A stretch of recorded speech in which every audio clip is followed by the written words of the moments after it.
Pero bueno, voy a hablar de un proyecto en el que, bueno, estuvimos trabajando el año pasado y un poquito y está casi terminado, relacionado con las sombras, ¿vale? Vivimos en Sevilla, no sé si soy de Sevilla, pero viví en Sevilla y sabéis lo que representa el calor y la que se nos viene encima ya en esta ciudad y en muchas otras ciudades de nuestro entorno y del Mediterráneo, ¿no? El calor pues nos pilla y nos pilla fuerte. Y además nuestras ciudades, pues algunas zonas sí, otras no. En general no estamos todos lo adaptadas que deberíamos, ¿no? A las temperaturas a las que nos estamos enfrentando. ¿Vale? Hay muchos elementos de arquitectura urbana que hacen gran parte de la ciudad intransitable, ¿no? En verano. No solo durante las horas de más calor, sino que este pavimento, pues luego por la noche, claro, eso se ha recalentado durante el día, eso luego es un horno que está emitiendo calor toda la noche, ¿no? Y se genera una isla de calor urbana, en fin. Ahí hay un problema ambiental, de salud, de convivencia, etcétera, ¿no? Entonces, bueno, está claro que la sombra es un elemento importantísimo en nuestras ciudades, en un contexto mediterráneo, y para ello no hay más que darse un paseo por la ciudad. Ahora que cuando hace calor, ¿no?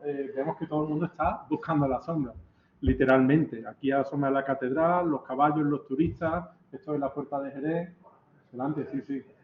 En la Puerta de Jerez, en verano, pues nada, la gente aprovecha que hay algunos banquitos con sombra, ¿no? Para poder disfrutar. Y aquí se puede estar porque hay la sombra de un olivo, si no, fuera de ese árbol, pues no hay nadie, ¿no? Y aquí este chaval pues está también sentado a la sombra, ¿no? Hay muchísimos estudios que comparan las temperaturas, la sombra y en zonas sin sombra, ¿vale? La sombra puede ser edificio, puede ser sombra producida por la vegetación, que es aún mejor porque es más fresca que la de un edificio en general. Esto es, por ejemplo, el carril bici que pasa por el lado del río, ¿vale? La calle Betty, el puente Triana está aquí. Y estas son las temperaturas medidas en tiempo real en la zona de sombra y a 35 grados y al sol casi 50 grados, ¿no? Evidentemente el ciclista, el paseante, va a preferir que haya un poquito de sombra ahí, ¿no?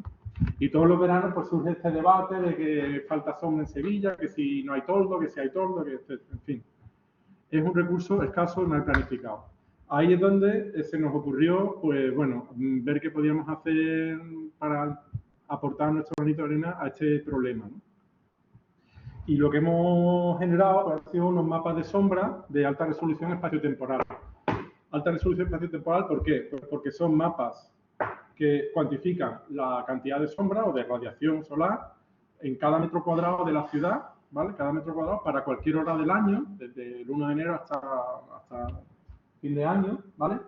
Y podemos calcularlo tanto a nivel de los tejados, es decir, las azoteas, etcétera, como a nivel del suelo, que es el que más importa a los viandantes, ciclistas, etcétera, ¿no? A la gente que está paseando por la calle, o moviéndose por la calle o trabajando de un sitio a otro en la ciudad. Entonces, hemos generado estos mapas de sombra a un metro cuadrado de resolución. ¿Cómo lo hemos hecho?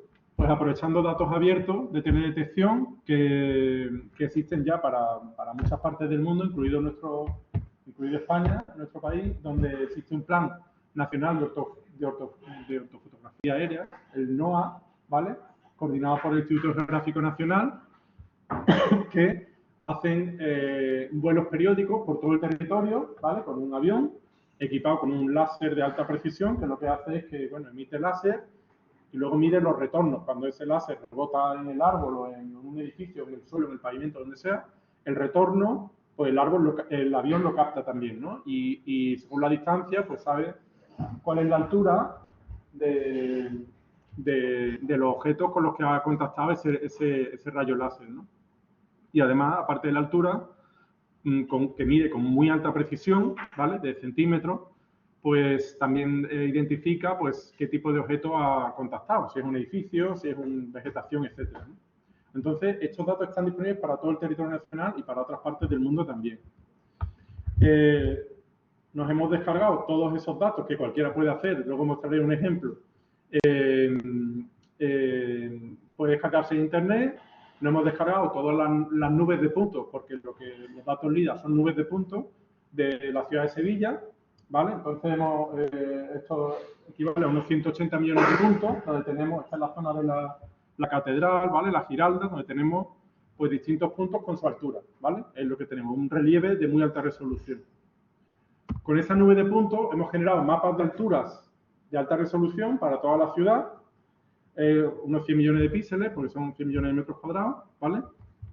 Y con esos mapas de altura de alta resolución podemos simular las trayectorias de más de 20.000 millones de rayos solares, ¿vale? Las trayectorias a lo largo del año sabemos en función de la fecha y la hora del día, sabemos el ángulo solar y luego vemos qué objetos interceptan esos rayos solares antes de contactar con el suelo, ¿no? Porque tenemos ese relieve de alta resolución. Pues hemos simulado la trayectoria de muchísimos millones de rayos solares y con eso podemos generar el mapa de sombra, ¿vale? Los mapas de sombra están colgados en internet, hemos creado una web, mapaddesombra.org, ¿vale? Donde, bueno, de momento está disponible la ciudad de Sevilla,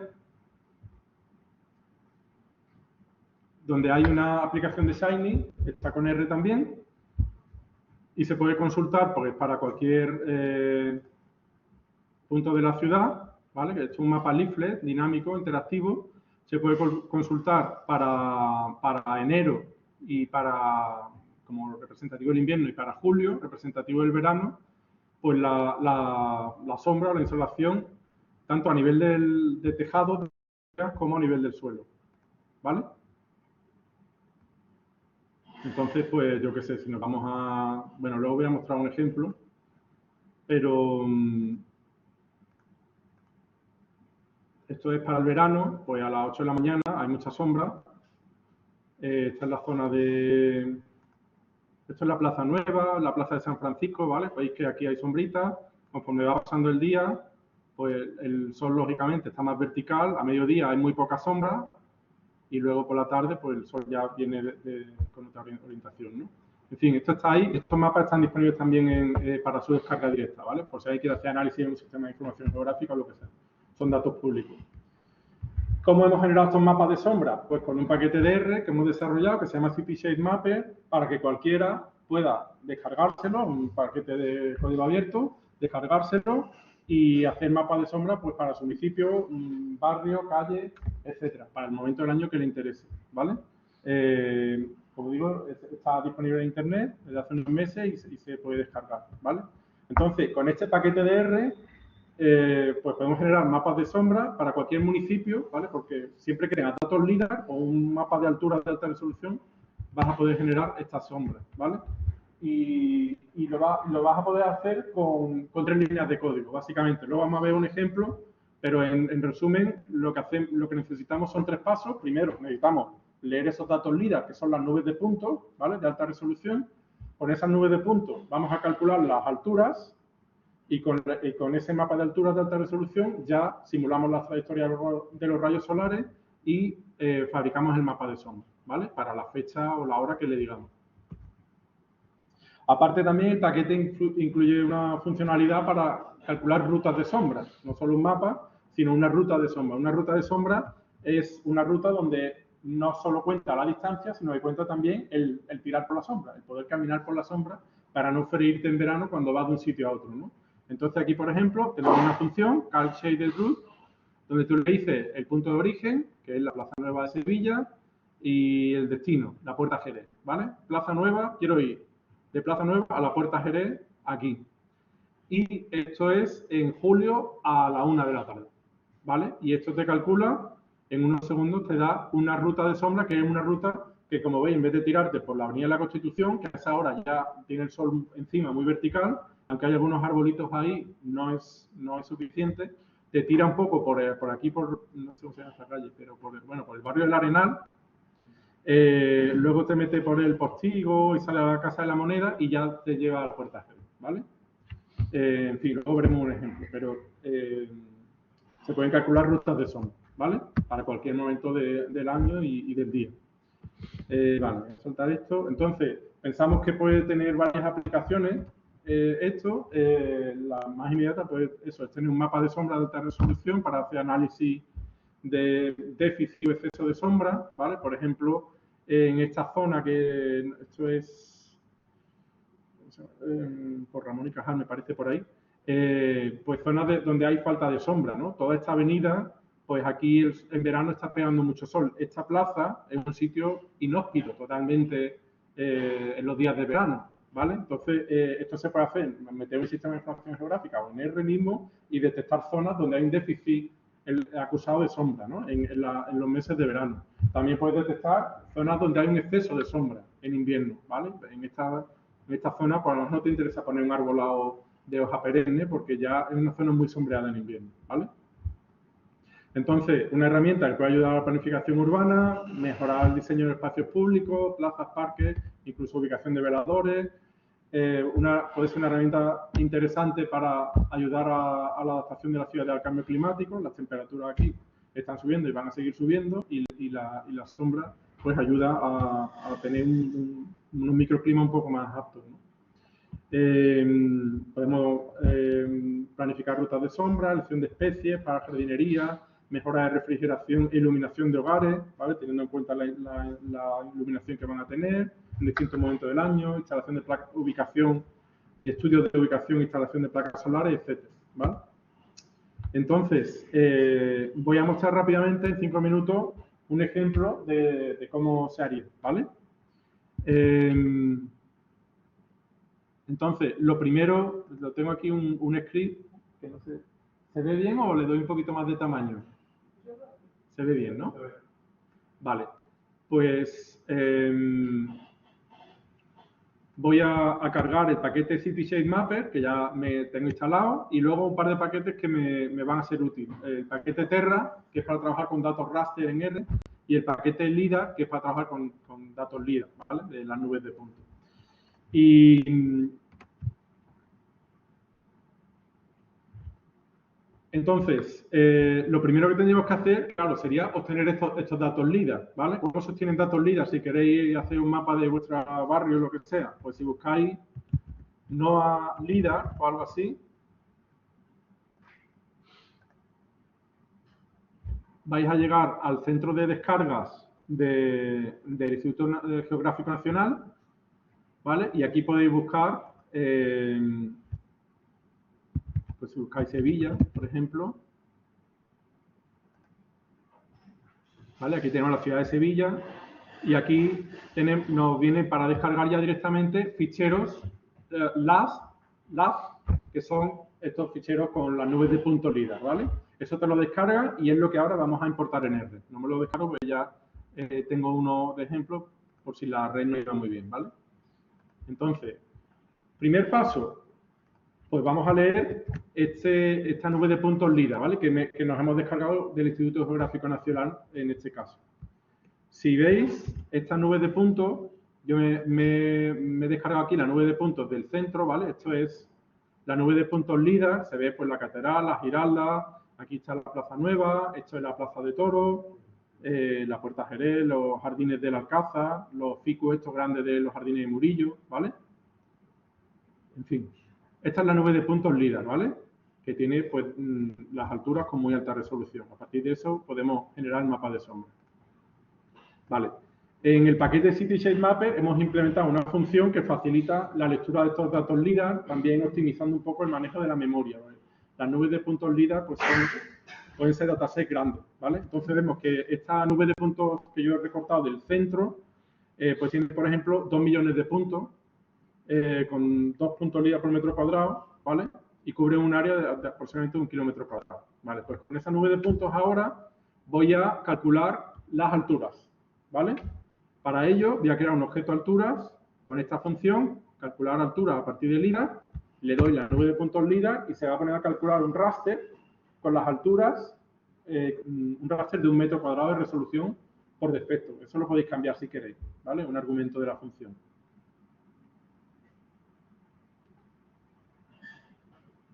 Vale, ya lo ha procesado, ¿vale? Vemos aquí que ha generado un raster de 1000 filas y 1000 columnas con 1 metro cuadrado de resolución, ¿vale? Y ahí tenemos básicamente un mapa de las alturas, ¿vale? Este punto verde es el más alto y es la Giralda, ¿vale? Que tiene pues casi 100 metros, ¿no? De altura. La Plaza de Toros, Plaza Nueva, Catedral, etc., ¿vale? Bien, ya tenemos las alturas con 1 metro cuadrado. Ahora vamos a calcular el mapa de sombra. Para eso tenemos la función MakeShadeMap. Entonces, ¿Qué tenemos que pasarle? Tenemos que pasarle el raster este que hemos generado con las alturas y darle una fecha y una hora. ¿Para cuándo quieres generar las sombras? Pues lo quiero generar para hoy, ¿vale? Para 20 de junio, a las 3 de la tarde, ¿vale? Hoy a las 3 de la tarde, ¿cuál ha sido la sombra en esta zona?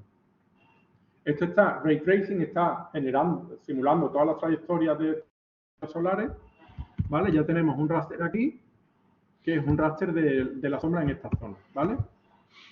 Si hacemos un plot, pues no se ve muy claro, pero ahí ya tenemos ese raster, tiene la sombra, pero tenemos una función que está un poco optimizada para visualizar estos mapas de sombra. Este mapa de sombra es un raster que puedes importar en un sistema de información geográfica, en QGIS o el que sea, ¿vale? Pero bueno, aquí veis perfectamente pues la Plaza Nueva, la Plaza de Toros, la Catedral, la sombrita de la Giralda. Básicamente a las 3 de la tarde, el único sitio con sombra es ahí al pie de la Giralda, ¿no? Lo demás, pues te está cayendo el sol a plomo, pues está muy vertical, ¿no? Y por supuesto debajo de los árboles. Ahora mismo la sombra que hemos generado es a nivel de azotea, de tejado, ¿vale? Luego vamos a generar a nivel del suelo, que es la que le interesa al viandante, ¿no? Esto es a nivel de tejado. Esto es si tú quieres ver si en tu azotea va a dar la sombrita para la hora del café o no, ¿no? Vale. Vamos a generar ahora el mapa de sombra a las 8 de la tarde, ¿vale? Podéis ver porque a las 8 de la tarde ya, pues toda la Avenida de la Constitución, es decir, ahora mismo la Avenida de la Constitución ya está con sombrita, ¿vale? Y tenemos sol, pues en la zona alrededor del río y tal, pero toda esta zona que antes estaba con el sol a plomo, pues ya está con mucha sombra, ¿no? Y vamos a generar también, aquí le he pedido ya que me dé el mapa de sombra para hoy completo, desde las 10 de la mañana hasta las 8 de la tarde, ¿vale? Me está generando para todo el día el mapa de sombra. Tarda unos segundos porque, bueno, hay mucho procesamiento ahí, pero bueno, esto está paralelizado y funciona bastante bien. O sea, es un portátil bastante modesto.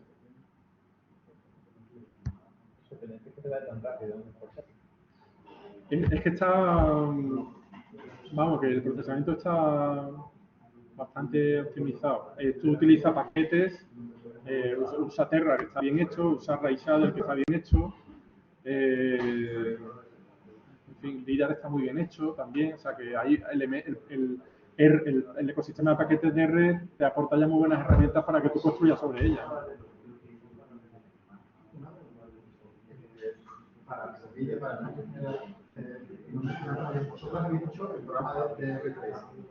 Hemos hecho el paquete de R que te permite generar los mapas de sombra y aparte hemos generado un mapa de sombra para la ciudad de Sevilla. El paquete se tiene en cuenta que en España el CERI está desplazado o eso lo pide otro. Sí.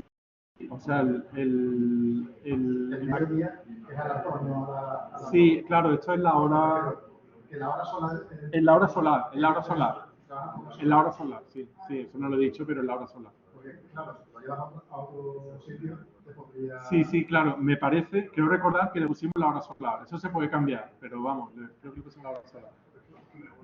Vale, bueno, ya hemos generado el mapa de sombra. Vemos que tenemos una capa raster para cada hora.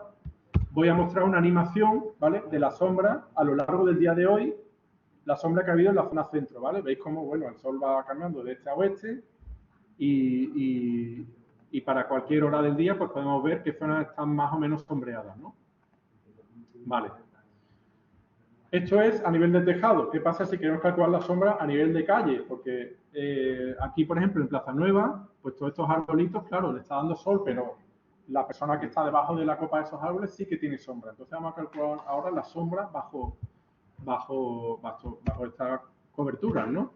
Para eso usamos los datos LIDAR de nuevo, ¿vale? Que los datos LIDAR incluyen información sobre si esto es un árbol, esto es un edificio, lo que sea, ¿vale? Con eso hemos generado un mapa de, básicamente, el tipo de uso del suelo que hay aquí. Veis, en marroncito son árboles, en verde son edificios, ¿vale? Estos son los jardines del Alcázar, etcétera. Todo lo marrón son arbolitos. Por ahí el viandante puede caminar por el edificio no, ¿no? Entonces eso se tiene en cuenta para las rutas de sombra también, ¿vale? Entonces, eso diferenciado, clasificar que cada píxel pertenece a un árbol. Eso, los datos LIDAR del NOAA vienen ya clasificados, incluyen esa información. Hay otras formas de obtener eso, tú puedes hacer tu propio modelo de clasificación. Sí, ya, pero no es... Pero si no quieres, el propio claro, digo, con Google Maps lo puedes cotejar, pero como eso no tiene nada con Google Maps, sino que es el avión, que ha ido sensando las alturas. Es que el avión va tomando... por altura, pero no sé, necesita más información. Sí, el avión también toma ortofotos. El avión, y entonces ve el color de los píxeles, infrarrojos, ¿vale? Y hace un modelo de clasificación de esto es vegetación, esto es un edificio. ¿Vale? Y debajo del árbol se considera que puede andar. Exactamente. Entonces, esto es, ahora aquí he generado, ¿vale? Un mapa de la sombra que ha habido hoy a las 3 de la tarde, ¿vale? A nivel del suelo. ¿Veis cómo la Plaza Nueva, pues ya, aquí hay mucha sombra, ¿vale? Ya no es a nivel de copa de tejado, sino a nivel del suelo. Vale, me voy a saltar esto un poquito, pues ya son las 8, y lo último que voy a mostrar es lo de la ruta de sombra, ¿vale? Con estos mapas de sombra, tanto a nivel de tejado como de suelo, principalmente usando el mapa de suelo, pues podemos generar la ruta de sombra, ¿no? Que he mostrado antes. Para ello voy a usar un raster que ya hemos colgado en internet, ¿vale? Son datos abiertos que están disponibles para cualquiera. Es un raster con las sombras a nivel del suelo en el mes de julio a las 13 horas, a la 1, ¿vale? Entonces me estoy conectando a ese raster que está online, ¿vale? Y voy a calcular una ruta entre la Plaza Nueva y la Puerta de Jerez, ¿vale? Usando ese raster de sombra ya precalculado, que ahí podéis dar un raster de sombra que hayáis calculado vosotros, ¿vale? Estoy usando ya uno precalculado. Entonces, ahora mismo me está buscando dónde está Plaza Nueva, porque claro, tiene que referenciar ese sitio. Me está buscando dónde está la Puerta de Jerez y me está calculando la ruta óptima teniendo en cuenta la sombra, ¿vale? Para la fecha que sea, cualquier momento del año. Sí, sí. ¿Y cómo se apoyó con datos de predicción? Me resulta bastante rápido pensar en cómo voy a saber el tiempo que hace, o sea, el tiempo que hace mañana, cómo lo voy a saber, porque es una predicción, porque es un dato guardado de otro año o porque se va a saber. El tiempo no lo sabe, lo único que tiene en cuenta es la distancia y la sombra. O sea, claro, asume que no hay. El sol es muy típico, el sol se predice muy bien. ¿Dónde va a estar? Claro. Asume que no hay nubes y que no está lloviendo.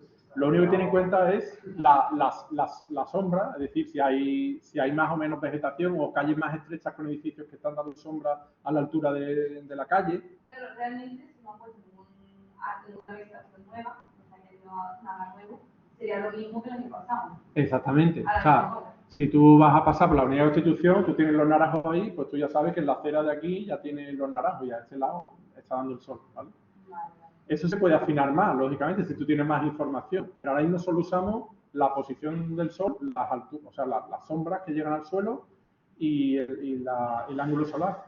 Lo único que dice serían los rayos solares, ¿no? O sea, cómo afectan los rayos solares a diferentes zonas, ¿no? Dependiendo de la localización. Exactamente. La irradiación que llega a cada metro cuadrado de calle en cualquier momento del año, ¿vale?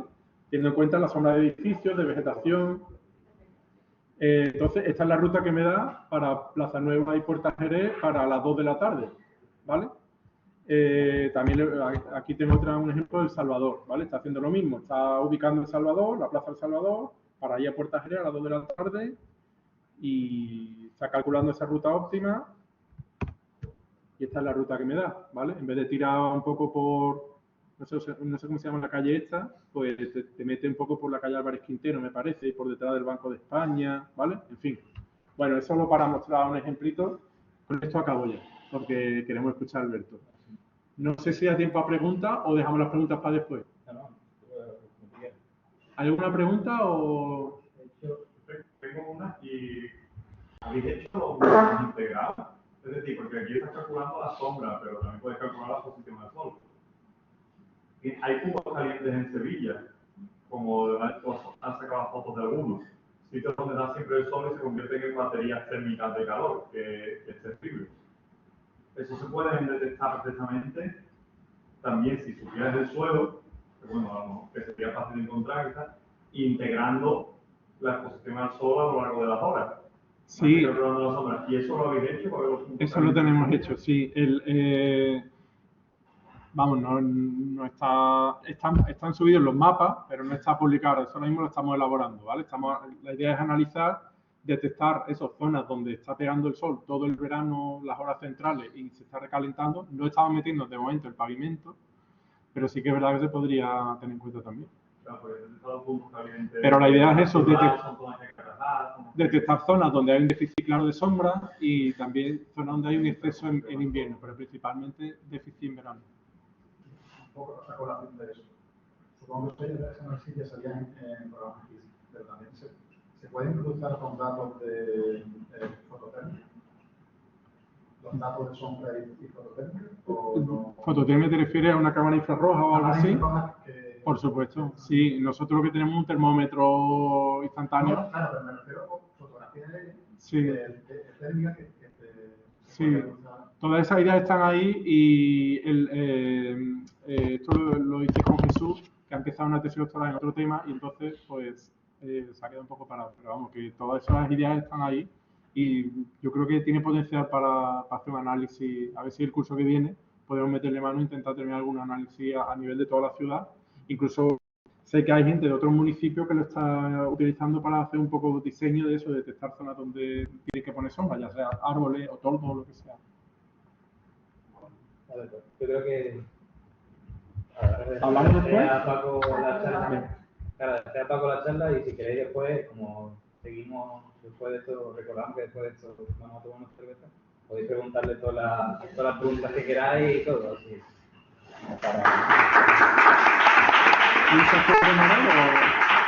Cambiamos de ordenador. No es pregunta, pero vendérselo a que lo implemente Google Maps. Implementa una ecología del coche que uno no vería. Hay algunas, ha surgido en los últimos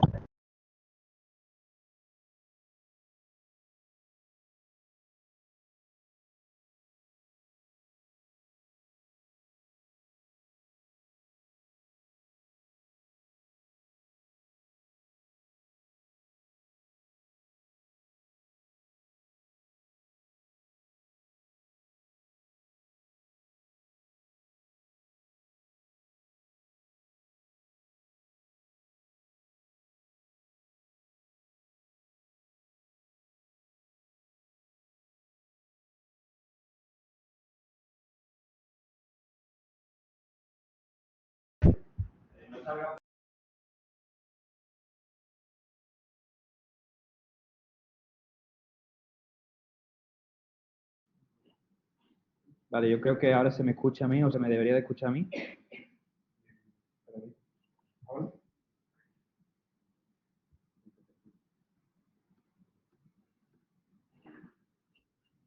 Voy a compartir pantalla. Y se me escucha. Muchas gracias, Paco. Y confirmarme que se ve mi diapositiva.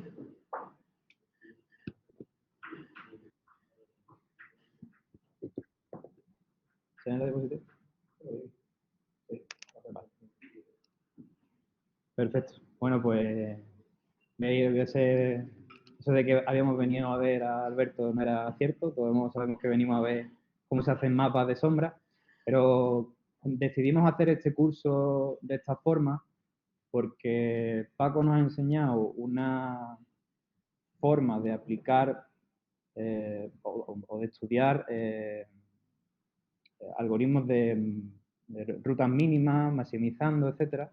Y yo desde mi punto de vista, aunque un punto de vista más lúdico, lo que voy a ver es cómo se puede conseguir implementar en R este tipo de algoritmos desde un punto de vista de la programación matemática, ¿vale?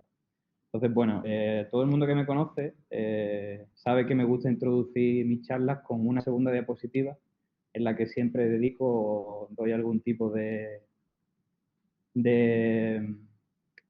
cita o algo. Y bueno, recientemente falleció mi abuela, entonces pues me gustaría esta charla dedicársela a ella Y voy a leer el texto rápido que le dediqué y dice: bajo la tarde de verano, frente a la palmera, olor a té, taza amarilla y a vuestra vera jugar. Y bajo el frío del invierno, comer en familia, sonidos del mar y a Cádiz algún sábado visitar. Y bajo el manto del tiempo, veros felices disfrutar. Vuestra imagen marchitar, añorar, despediros con los primos y así hasta volveros a juntar. El reloj de todas las horas ha marcado ya. No enloquecerá, os habéis ido para siempre y cuando amanezca otra vez, todo aquello que habéis creado jamás perecerá. Bueno, dicho esto, voy a entrar ya. Me gustaría antes, como los consejos médicos que se dan siempre al inicio de la prescripción médica, ¿no? Que esto es una charla muy introductoria en la que voy a repasar conceptos rápidos de optimización matemática y que las diapositivas están hechas con cuartos. Antes le he preguntado a Paco cómo ha hecho la suya y, opinión no muy popular, yo sigo prefiriendo la forma en la que Paco ha hecho la suya antes de las que yo he hecho la mía. Lo que pasa es que, como todo, pues hay que ir adaptándose poco a poco. Voy a empezar con una paradoja, ¿vale? Que es la siguiente. Se llama la paradoja de Bryce y lo que pone un poco lo que describe un poco es cómo se trabaja en la optimización de recursos o problemas que pueden surgir en la optimización de recursos, ¿vale? Esta es una paradoja en la que se puede ver que lo de añadir un carril más no siempre es válido, ¿vale? Imaginaros en este ejemplo que tenéis que los carriles naranjas son carriles de baja velocidad, vamos a llamarlo, y los carriles rojos son carriles de alta velocidad o autopistas, ¿vale? Entonces, el carril naranja depende del número de vehículos que transiten por ese carril. Mientras que en el carril rojo, independientemente del número de vehículos que transite, al final lo que vamos a tener es que el tiempo que se tarda de un punto a otro está siempre fijo, ¿vale? Si desde el punto A al punto B queremos repartir o queremos que vayan 4.000 vehículos, la forma óptima de hacerlo es: voy a mandar al punto A X y luego al B a la mitad de los vehículos y por el punto A y luego al B a la otra mitad. Luego, si divido en 2.000 y 2.000, el tiempo que lo he calculado aquí, pues el tiempo que tardáis en recorrer o en terminar el recorrido del punto A al B son 65 minutos. No obstante, si yo añado un carril en el que el tiempo de alta velocidad, en el que el tiempo es 1 minuto,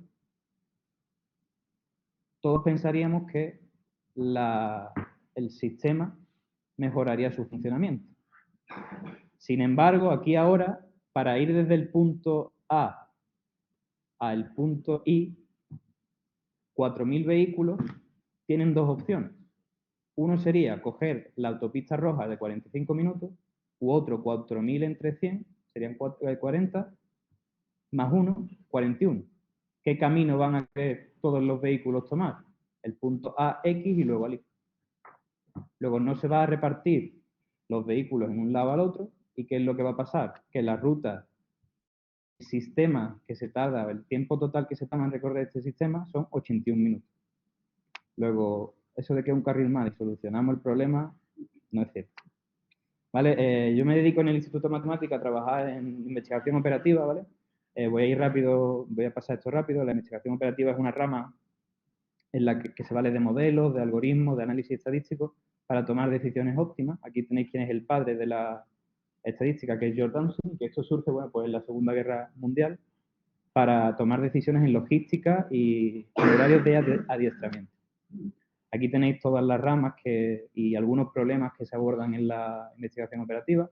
Hay muchos más y hay muchas más.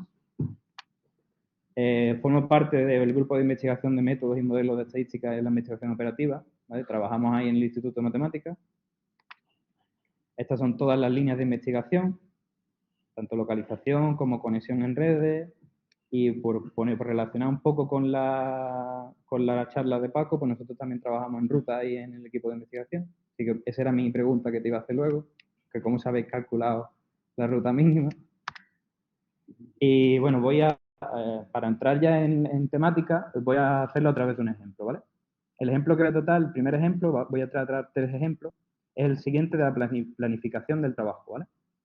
Dice, una empresa necesita diferente número de trabajadores a tiempo completo en diferentes días de la semana, ¿vale? Y los trabajadores que necesita son el lunes 17, el martes 13, el miércoles 15, el jueves 19 y así. Y ahora, por normativa del sindicato, los trabajadores han de trabajar 5 días consecutivos, esto es más común de lo que pensáis, 5 días consecutivos y recibir 2 días de descanso seguidos. Eso es una restricción ya a la solución de nuestro problema. Aparte también, la empresa quiere contratar el menor número de trabajadores posible de forma que se cumpla la normativa sindical, pero se satisfagan las necesidades que tiene la empresa en la tabla, ¿vale? Para ello podemos hacer un modelo de programación matemática, ¿vale? En el que, bueno, necesitamos una variable de decisión. Nuestra variable de decisión es el número de empleados que trabajan en el día y, ¿vale? La variable xy, al final de todo, lo que me va a dar es el número de trabajadores del lunes, número de trabajadores del martes, número de trabajadores del miércoles, ¿vale?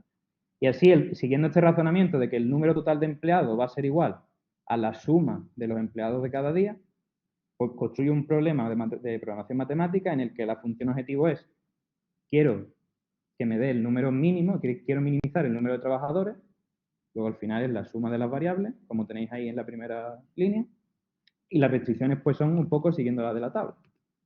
Que haya el lunes 17, el martes 12 y el miércoles 15 y así, etcétera, etcétera. ¿Vale? ¿Qué pasa con esto? Que esto es una forma incorrecta de hacerlo. ¿Vale? ¿Por qué? Si tuviéramos tiempo, interactuaríamos un poco más, pero ¿por qué esto es una forma incorrecta? ¿Vale?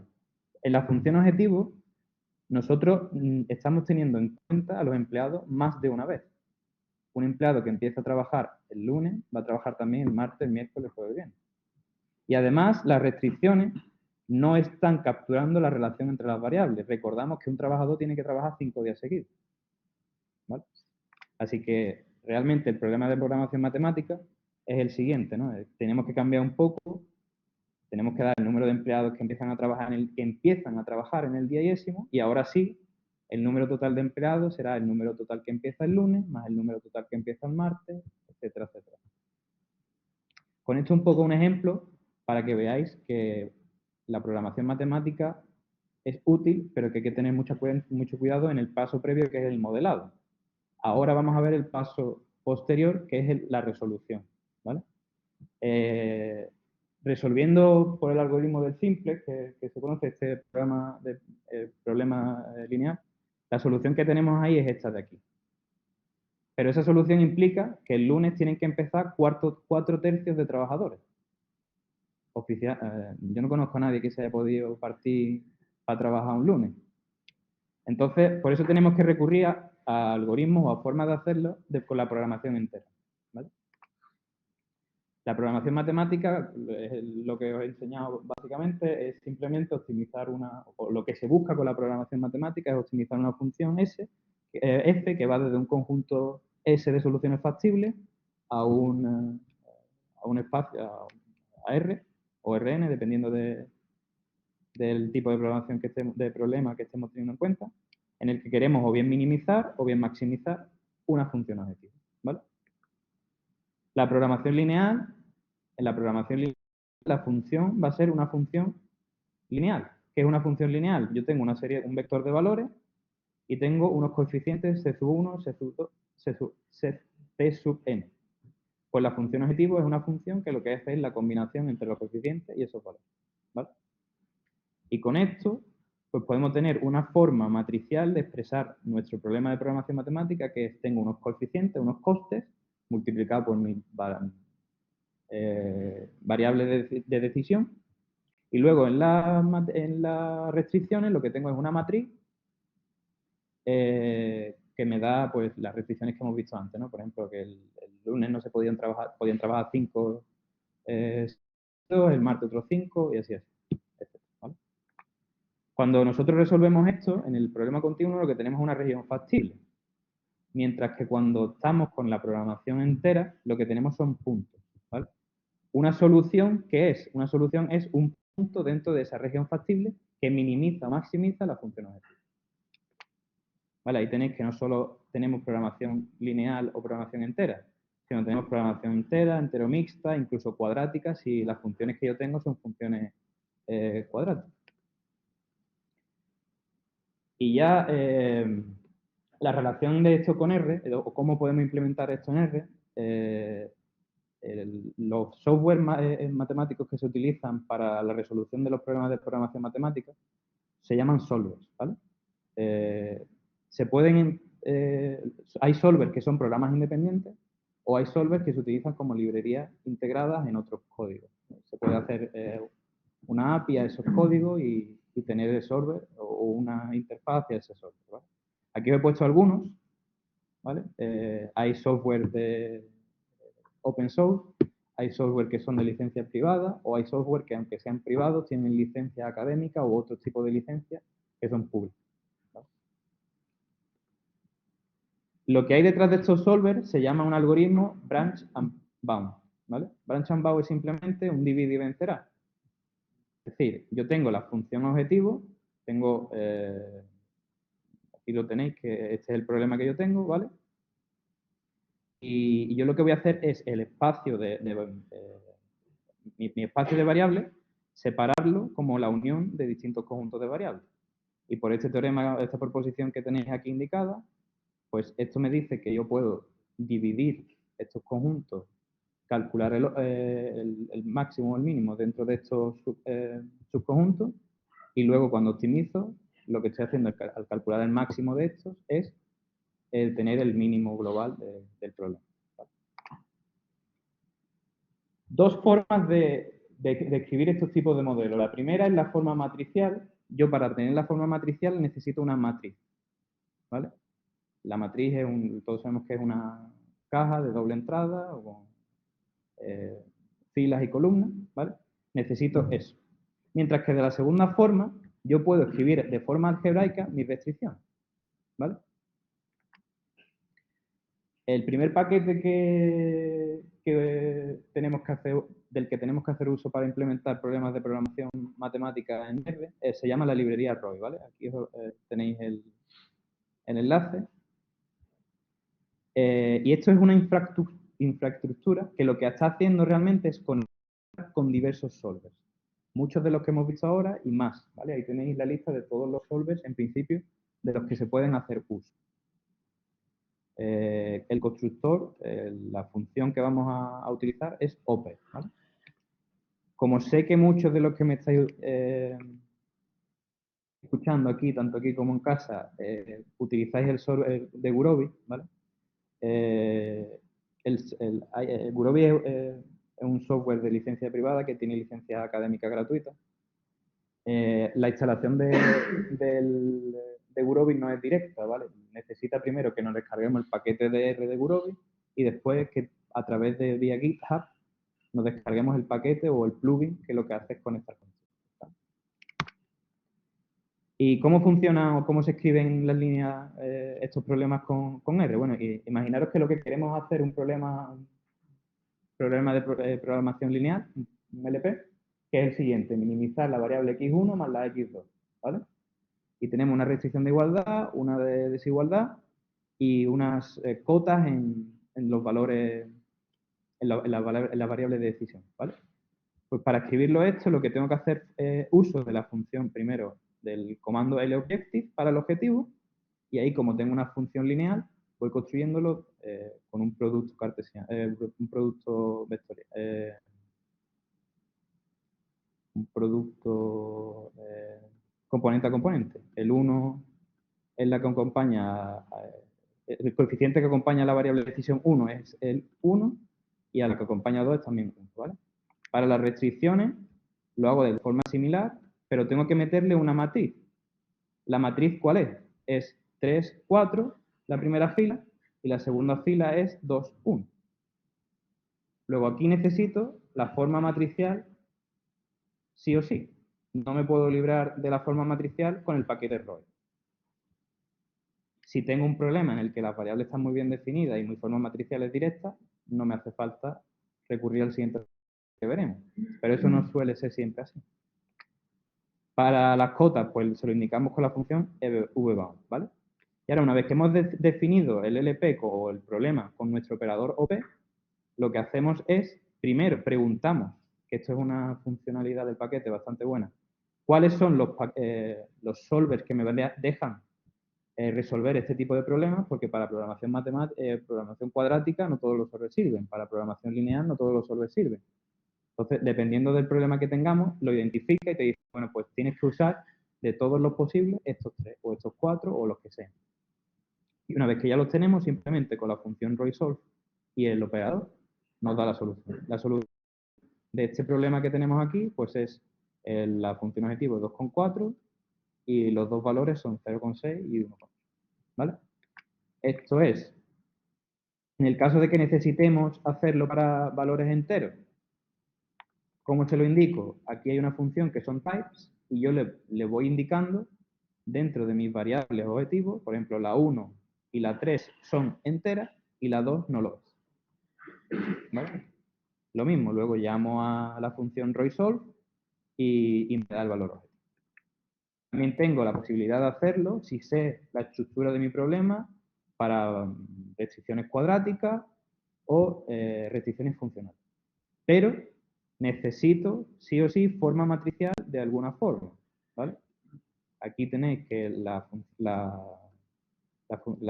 matriz Q de la forma matricial tiene que ser una matriz, las restricciones tienen que estar implementadas como una matriz y lo mismo pasa en las restricciones funcionales. ¿Vale? Por ver cómo se resolvería nuestro primer problema, ¿vale? La implementación de este problema de programación lineal utilizando el paquete ROI sería simplemente defino la matriz que tenéis ahí. La matriz es 4, es decir, el x1 y después salta el x4, x5, x6, x7. Luego sería un coeficiente en el primero y luego empiezo del 4 en adelante. Y así voy indicándole, línea a línea, esta matriz que tenemos aquí de restricción. ¿Vale? Una vez que lo tengo, la función objetivo, como es la suma de los valores, pues los coeficientes que acompañan a esa función objetivo no son más que 1. ¿Vale? Y las restricciones, pues 3/4 de lo mismo. Defino, ya tengo mi matriz A, todas las restricciones son de mayor o igual, pues repito 7 veces este mayor o igual, y luego con los coeficientes se los indico en otro vídeo. ROI-SOLVE y me lo soluciona. Lo que estaba diciendo, esto necesita la forma matricial, pero la forma matricial es un problema, porque hay muchísimo, es decir, cuando más útil suelen ser los programas de programación lineal, matemática, perdón, son cuando yo soy capaz de escribir mis propias restricciones. Para eso, para la modelización algebraica, hay una librería que es la OMPR, ¿vale? Esta librería, que os dejo aquí el enlace también, es de las últimas que se han creado para programas de programación matemática, y lo bueno que tiene esta librería es que me deja integrar todo el problema de programación matemática en un Py, igual que los de Tidy Models. Entonces, imaginaros que yo estoy haciendo un análisis de datos con un tibble o con un data frame, empiezo a enlazar pipes y en algún momento yo lo que quiero hacer en medio es optimizar algo. Y yo sé sus variables de definición, su variable de decisión o las restricciones, etc. Las puedo sacar a partir de la matriz. Pues lo que hago uso, es decir, en vez de generar 2 pipes, puedo hacerlo todo en un pipe directamente y me lo quito en medio, ¿vale? El segundo ejemplo, ¿vale? Es el problema de la p-mediana. Esto es un problema bastante conocido en la... Vale.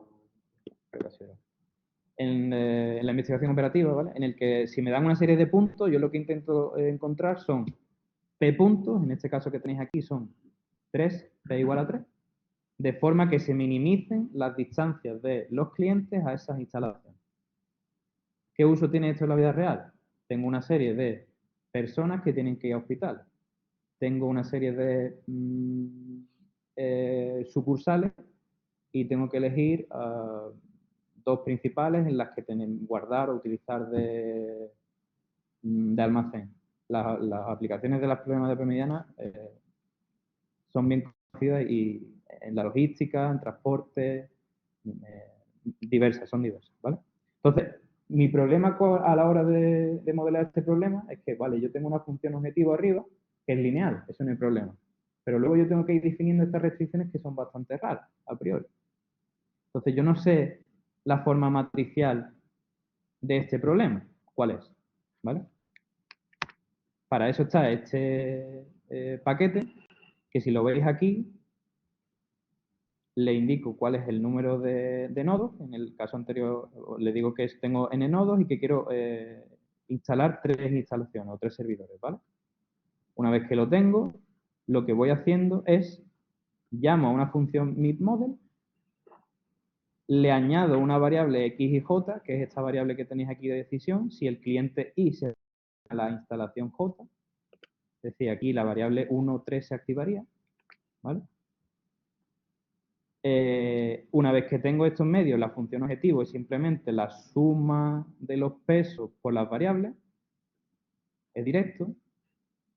Para añadir la primera restricción, lo único que tengo que hacer es la suma de las x y y, suma de las x y y, ¿vale? Igual a p. La siguiente es suma de las x y j igual a 1. Estoy escribiendo de forma algebraica directamente las restricciones tal y como me vienen. Luego no tengo que preocuparme en encontrar la forma matricial. Y así pues con todo. Una vez que termino simplemente con el solve model, ya me da la, bueno, solve model y el solver al que quiero llamar. ¿Por qué necesitamos el paquete ROI? Porque el paquete ROI antes lo que me indica es el solver que tengo que utilizar. Sí, lo que hace es llamar al solver. Aparte, por eso aquí dentro está el paquete ROI, ¿vale? Bueno, y todo esto es porque quería llegar a este último ejemplo, a este ejemplo 3. Y es que las aplicaciones de la programación matemática en la vida real no solo tienen que ver con la logística, con el transporte, con la cadena de suministro, con la planificación, que son cosas muy importantes que llevan siendo estudiadas en la literatura desde hace mucho. Hay otras tantas aplicaciones mucho más novedosas. Y aquí os traigo un ejemplo, ¿vale? Esto es lo que se conoce como un predict then optimize. Y es que yo hay veces que puedo introducir en mi modelo de programación unos inputs que sean predicciones que he tenido que hacer en unos datos, ¿vale? Por ejemplo, comentábamos antes que si yo tengo la predicción del tiempo y eso de alguna forma quiero meterlo en mi modelo de programación matemática para usarlo para optimizar el camino que maximice la sombra o que minimice el tiempo al sol, pues eso al final es una predicción y luego un modelo de optimización. Esto es una de las aplicaciones, ¿vale? Es un modelo de juguete, el ejemplo que traigo aquí. Lo podéis ver en los notebooks que tiene la página web de Gurobi, ¿vale? Y el ejemplo es, yo voy a conformar una alineación óptima dentro de un presupuesto basándome en los datos históricos de la temporada regular de los jugadores de la NBA, ¿vale? Yo tengo los datos de 2016-2017 y de 2017-2018, ¿vale? Y yo lo que quiero es formular y resolver un programa de programación de entero mixto que maximizará los puntos fantasy totales de la alineación, ¿vale? Un primer punto que tenemos que tener en cuenta es que un equipo de baloncesto pues, consta normalmente de 5 jugadores: un base, un escolta, un alero, un ala pivot y un centro, ¿vale? Lo he puesto así porque es la notación en inglés, ¿vale? Vale, los datos que se utilizan en el ejemplo son los siguientes que veis aquí, están leídos del GitHub de Gurobi, y tiene una base de datos de jugadores y otras de box score, ¿vale? Estos box score es cada uno de los partidos que ha jugado cada uno de los jugadores, pues cogen el número de puntos, de asistencia, pérdida de balón, etc. Entonces, cada jugador tiene registrado cada uno de estos partidos que ha jugado. Luego, a un jugador pueden corresponder varias filas. Es por esto que necesitamos de alguna forma hacer un preprocesamiento de los datos para posteriormente poder utilizarlos en nuestra predicción, ¿vale? Primero vamos a necesitar considerar una variable objetivo y luego una predictora. Para empezar con la variable objetivo, pues realmente nuestra variable objetivo son los puntos fantasy que nosotros que la aplicación ya nos da la fórmula de calcular estos puntos fantasy. En nuestro caso, pues tenemos que la fórmula que se utiliza es pues, puntos más 1,5 por asistencia, menos 0,5 por pérdida de balón, más robo, etc. Ahí lo tenéis, ¿vale? ¿Qué usamos como variables predictoras? Bueno, pues lo que se usa, o lo que vamos, o se dice en la libreta, en el notebook que se usa, es el promedio de los 3 últimos juegos, del promedio de puntos, de asistencia, de pérdida de balón, de robo, de bloqueo y todo lo que tenéis ahí, ¿vale? Realmente esto lo que estamos haciendo es considerar eso. Cojo los 3 últimos juegos que ha disputado el jugador o los 3 últimos partidos, ¿vale? Porque puede no haber jugado en ellos, y le calculo pues esta media móvil. Y además también se definen dos variables categóricas. Uno si el juego es en casa o es fuera, el siguiente juego, y el otro es si el siguiente juego es el jugador sale como titular o no sale, o sale como banquillo, ¿vale? Entonces nosotros lo que tenemos realmente es un historial de datos y nosotros queremos calcular o predecir cuáles van a ser los puntos fantasy del siguiente partido de los jugadores. Una vez que tengamos esos puntos fantasy, veremos cómo se construye el modelo, ¿vale? Aquí tenéis el preprocesamiento, voy a ir muy rápido sobre él, pero bueno, realmente lo que estamos haciendo aquí es, como veis, pues en la primera línea cogemos aquellos jugadores que hayan disputado partidos o que el tiempo de juego sea mayor que 3, ¿vale? Cogemos las 3 últimas fechas, las fechas que están entre estas 3. El partido que se juega es el del 25 de diciembre de 2017, ¿vale? El de Navidad. Y luego lo que hacemos es calcular estas medias móviles que hemos considerado que queremos para... no media móvil, sino la media de los 3 últimos partidos, para usarla como variables predictoras, ¿vale? Para ello hacemos uso de la función de la función rollApply, que está dentro del paquete Zoo, ¿vale? Y también aparte, pues ahí tenéis que definimos las 2 variables dummy que hemos comentado con anterioridad.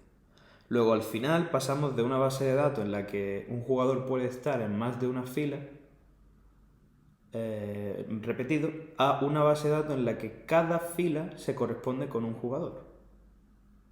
Y cada una de las variables, exceptuando las variables dummy, son la media de sus resultados, de sus estadísticas en los últimos 3 partidos.